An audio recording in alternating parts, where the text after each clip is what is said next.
বনি ইসরাইলের সময় এক লোক তার ছেলে মেয়েদেরকে বলেছিল, হাদিসে এসেছে যে আমি এত পাপ করেছি, আমি মারা যাওয়ার পরে আমার বডিটা আগুন দিয়ে তোমরা জ্বালায় ভস্ম করে দিবা। যে ছাই হবে, এই ছাই কিছু ছাই সাগরে নিক্ষিপ্ত করবা আর কিছু ছাই তোমরা বাতাসের মধ্যে ছিটাই দিবা, যাতে আল্লাহ আমারে আর জোড়া লাগাতে না পারে। বুদ্ধি দেখছেন? তার ধারণা যে আমি এত পাপ করেছি, এমন শাস্তি আল্লাহ তাআলা শাস্তির মুখোমুখি আমাকে করবেন। তো কৌশল হিসেবে সে বলল, মৃত্যুর পরে আমাকে জ্বালিয়ে দিবা, আমার লাশের যে ছাই এটা কিছু সাগরে কিছু বাতাসে দিয়ে দিবা। ছেলেরাও তাই করছে, মারা যাওয়ার পরে বাবার লাশ পোড়ায় ছাই কিছু সাগরে ছিটাই দিয়ে আসছে, কিছু বাতাসে ভাসায় দিয়ে আসছে। কিয়ামতের দিন তার সাথে কি ঘটবে সেটাও সহিহ মুসলিমে আসছে। আল্লাহ তাআলা তাকে আবার জীবন দিবেন। এবার তো বেচারা ধরা খেয়ে গেছে, তাকে তো আল্লাহ ঠিকই আবার জীবন দিলেন। এবার আল্লাহ বলবেন, আচ্ছা তুমি এই কাজটা কেন করছিলা? মা হামালাকা আলা হাযা, এরকম ইউনিক ফন্দি বুদ্ধি আসছো কেন?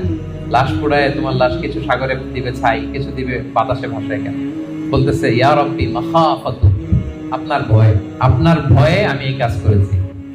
তো তার ওই করুণ রেসপন্সটা আল্লাহর কাছে এত ভালো লাগলো যে আল্লাহ আপনার ভয়ে, যে আপনি যে আমাকে শাস্তির মুখোমুখি করবেন, আপনার ভয়ে আমি এই বুদ্ধি করেছি। তার এই করুণ আর্তনাদের কারণে আল্লাহ তাআলা তাকে ক্ষমা করে জান্নাতবাসী করে দিলেন।